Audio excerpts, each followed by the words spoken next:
The Canon EOS 70D is the latest APS-C cropped sensor flagship from the company and is a successor to the relatively popular 60D. It has features borrowed from the 700D, 7D and 60 and then adds some of its own, like the much advertised dual pixel autofocus sensor, all cross type 19 autofocus points and Wi-Fi. But will it tickle your photographic and videographic bones? We at nothingwire.com will try to find out just that.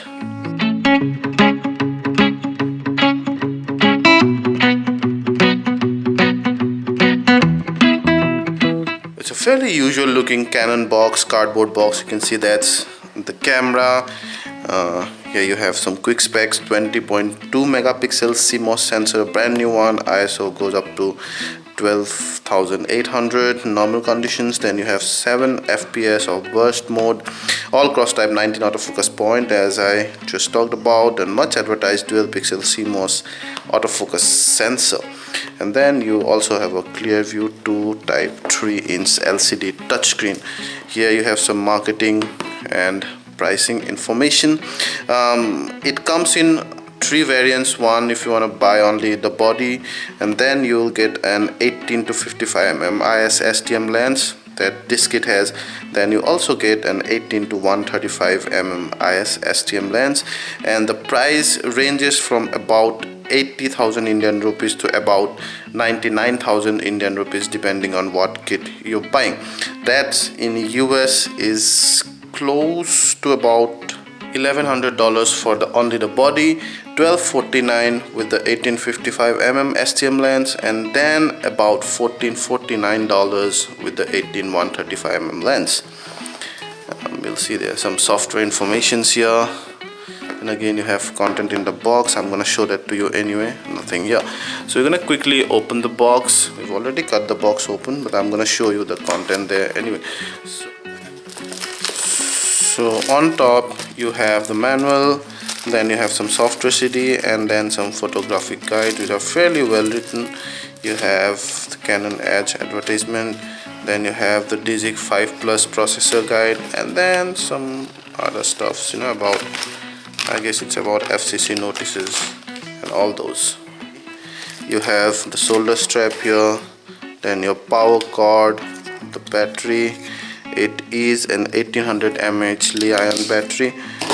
You have your data transfer mini USB cord there, your wall adapter, that's the 1855 mm IS STM lens. I will talk about the lens in detail in our hardware section. And then finally we come to the Canon 70D body, and it's fairly well protected. There you go.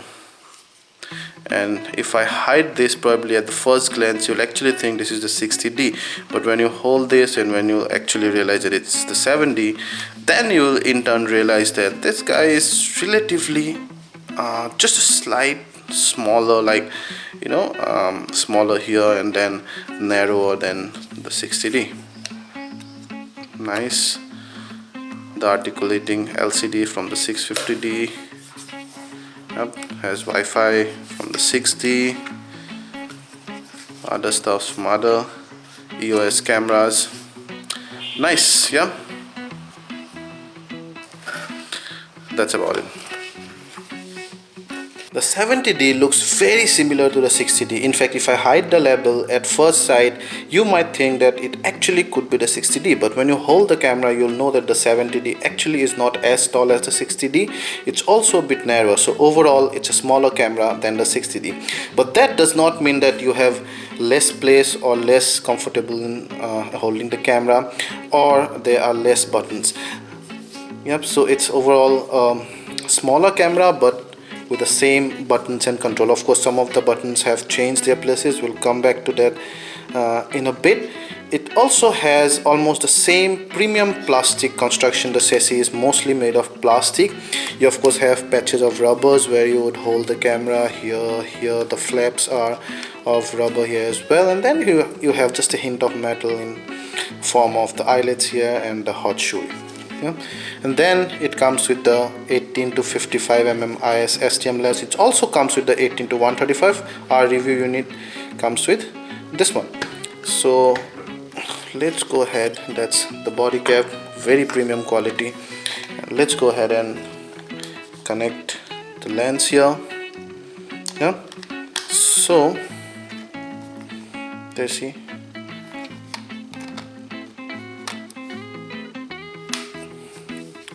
Yeah. So on the front side, you of course have the lens mount there, where the lens is mounted, of course, and then you have the lens release button here. You have the flash trigger button, your autofocus assist lamp, and then your depth of field preview button here, your IR receiver there.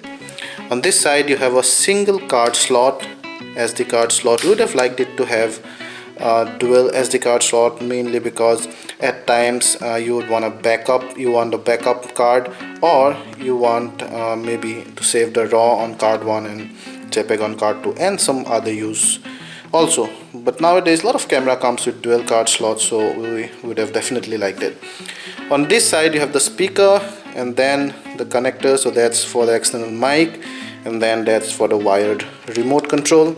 You also have the HDMI out here and the data or charging out. You would have liked a 3.5 mm jack for your headphone as well for monitoring the sound, but it's not there. Yeah.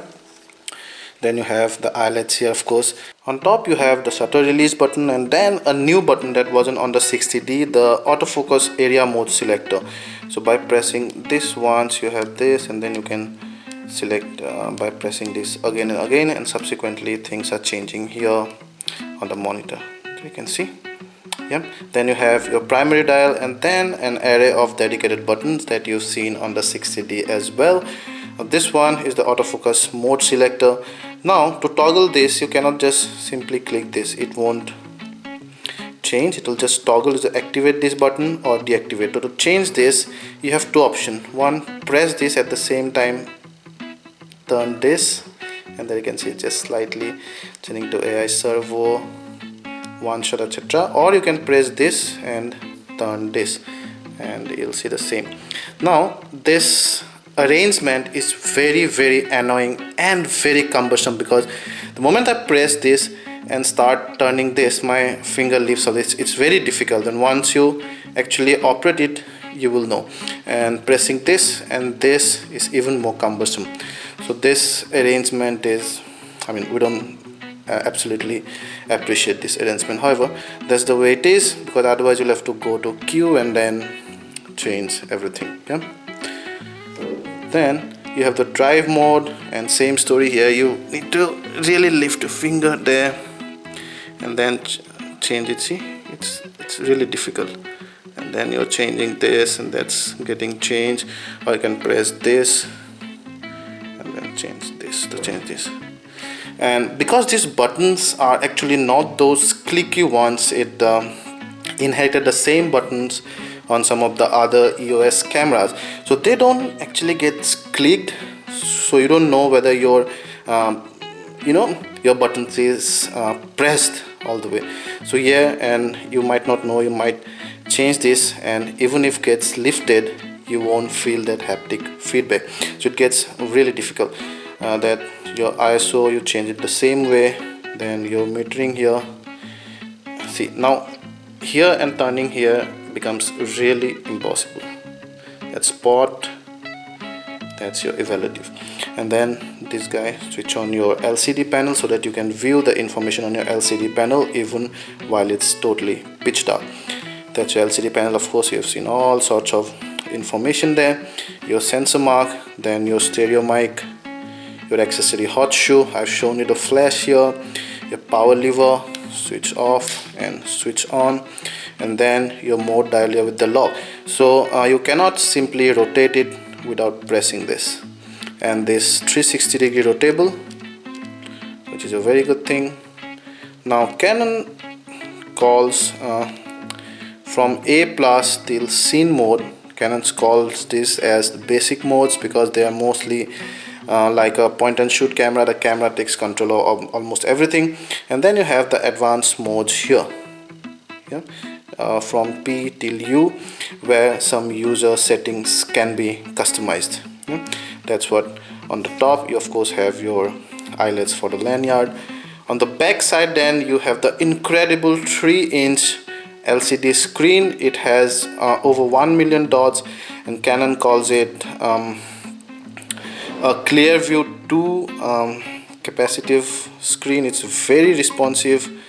You can see, I can simply go and drag this. I can simply go and press this plus, yeah, minus, and all this stuff. It's so responsive. We absolutely love this.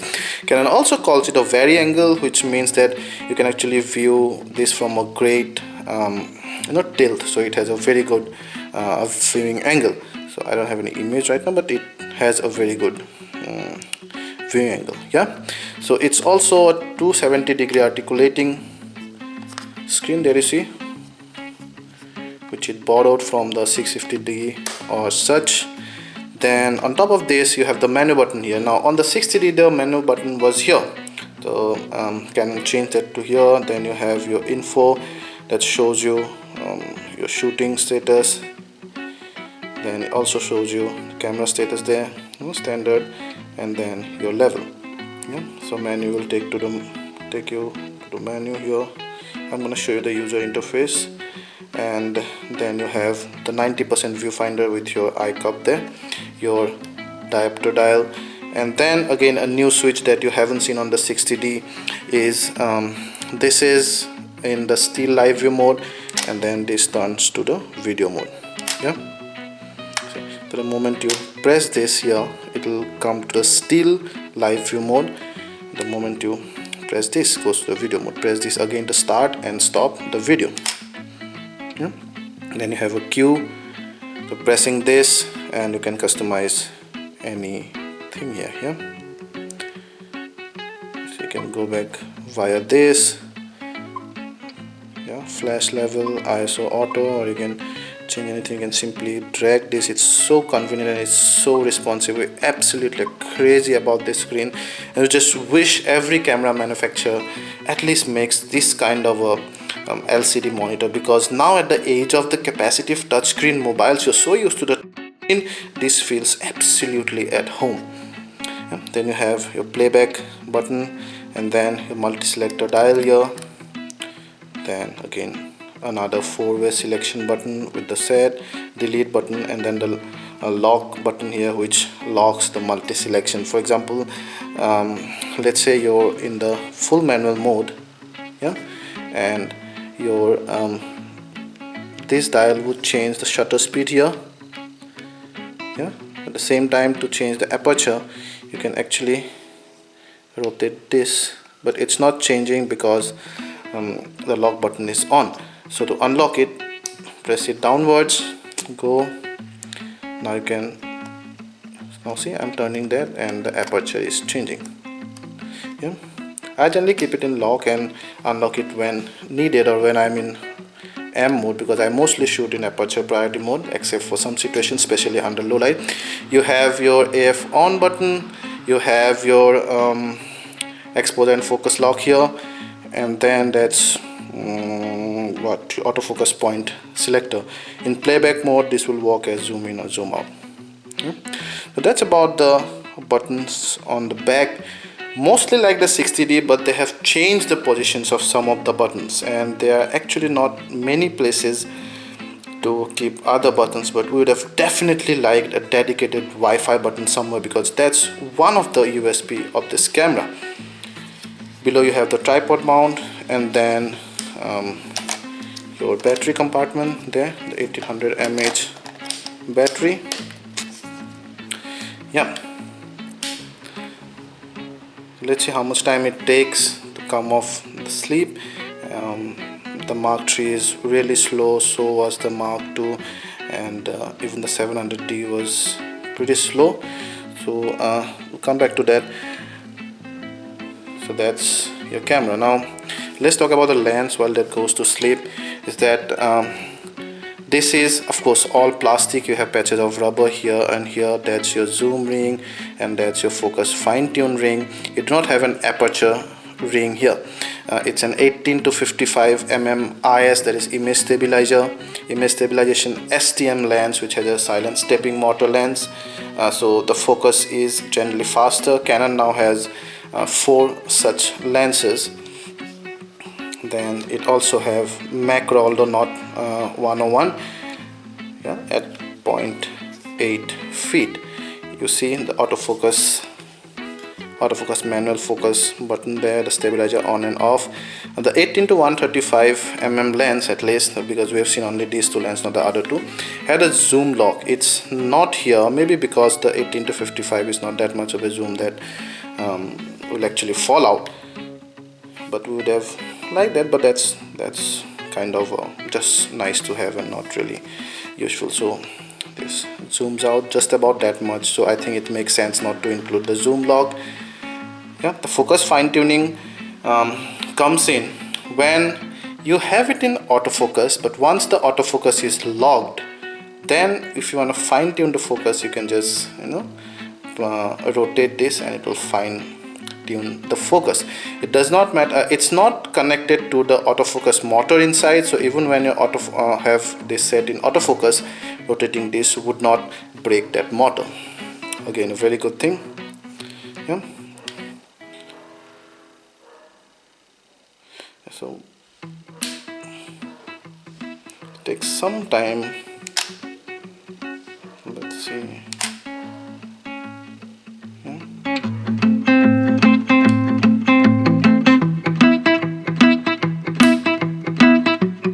Takes a couple of seconds, still quite slow.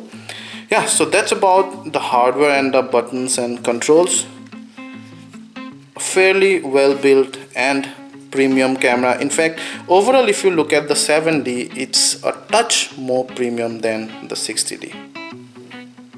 Now let's go ahead and check out the main menu and see what's in there. You have your image quality settings, so you can rotate the primary dial to select the compression level of RAW. Then you can also select the JPEG if you want to have them along with your RAW, but if you want to save space as well as have the same quality, you can only select RAW, because you can export it as JPEG later. Anyway, you have your viewfinder grid enable.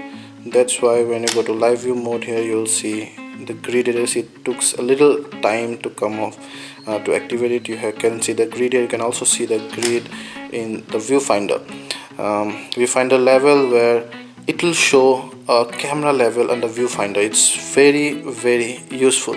Yeah, beep enable, which will enable the beep when you press the shutter release button. Shutter release without car on, image preview and stuff. Your lens aberration correction, I generally enable it. Flash control, you can see detail flash. It has flash sync of up to 1/250. It's a good thing. Red eye detection, I generally have it in disable. Mirror lockup off. Then your exposure compensation, ISO speed settings, so you can go all the way up till 12,800. Yeah, that's your ISO, auto lighting optimizer, white balance. Those are your options. Yeah, I generally keep it in auto because the cameras nowadays are quite good in getting the white balance right. Custom white balance, color space. Then you have your picture style, so they are all standards and mainly color levels, and changing it to vivid or landscape or neutral stuff, so how it will emphasize some particular colors. Exposure noise reduction of okay, fine. High ISO does delete, and then you have all these other as well. I'm not gonna go too deep in these because these are mostly self-explanatory. Once you get your camera, if you wanna check out, then you might wanna explore this, but for a review purpose, I'm not gonna show every single item there. So that's our system settings now. You can select PAL or NTSC. Then you have the Wi-Fi, so you can enable it. While the Wi-Fi is enabled, your video recording is not possible. Now you can register a nickname for this camera and then set up a Wi-Fi hotspot, and then you can have this app from Google Play Store or iOS App Store.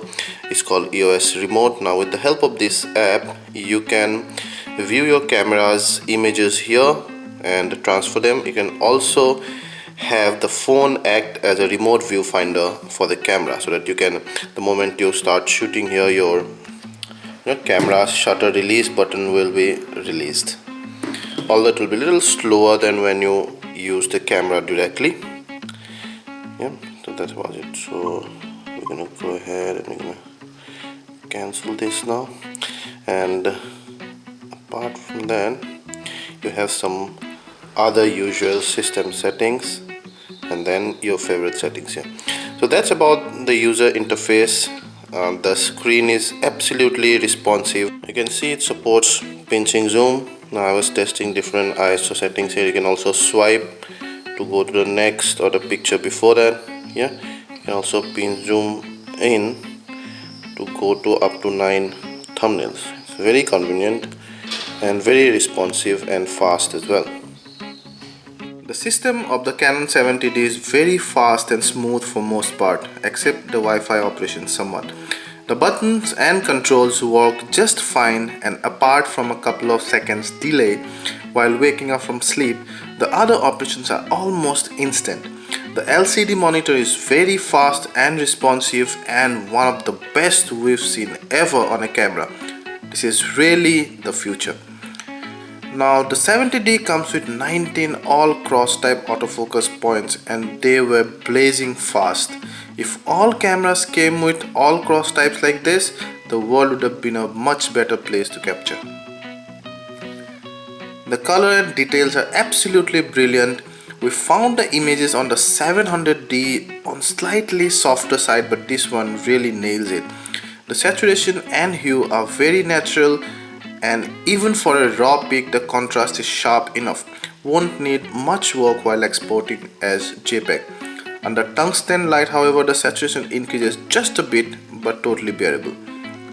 The details are superb and you might want to 100% view some of the photographs, especially the line of belly pictures in our review article, to see what I mean. However, the details are not as sharp under low light as I have seen on some other competitive cameras.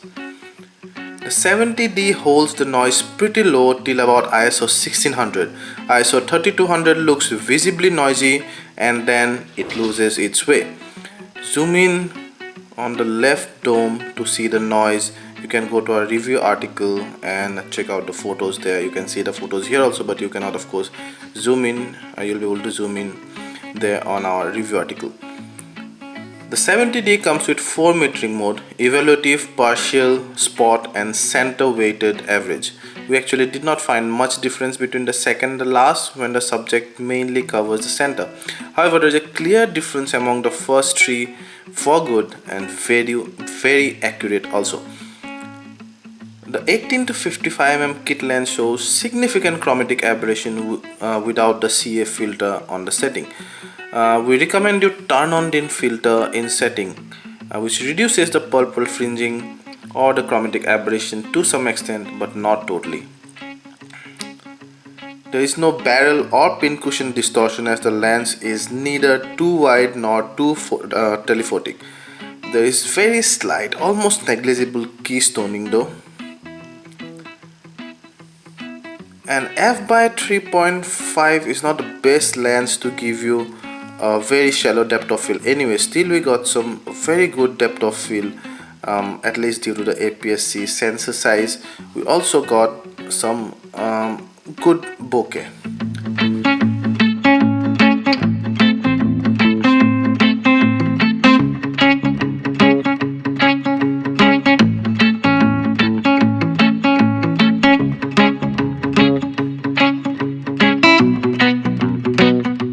The Canon 70D review tells us that the camera is one of the best video cameras we've seen in the DSLR category, at least in the cropped category. The details are there, the videos are crisp with no fuzziness, the blacks are deep and hue and saturation proper. There was some flickering under low light outdoor even at 30 fps. Now let's talk about the dual pixel CMOS AF sensor bit. The much advertised dual pixel CMOS sensor that comes with the Canon 70D promises to help you focus quicker and more perfectly courtesy the dedicated focus system that do the face detection instead of the sensor.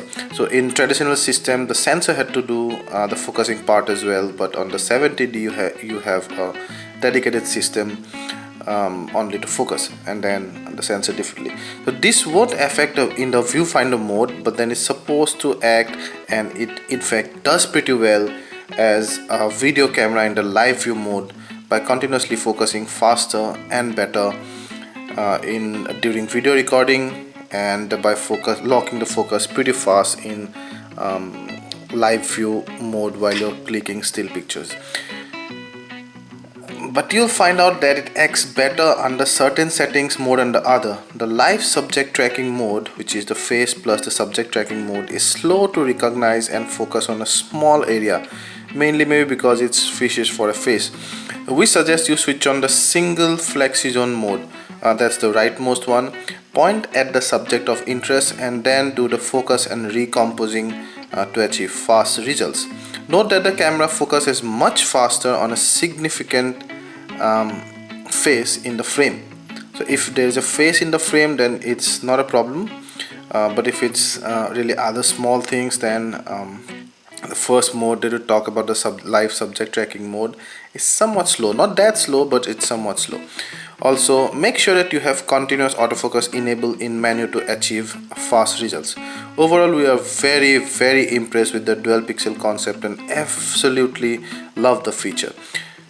Now the Canon 70D is certainly the best APS-C DSLR for video right now, thanks to the brilliant autofocus system and the dual pixel autofocus sensor. The still images leave a little to desire, especially at night time.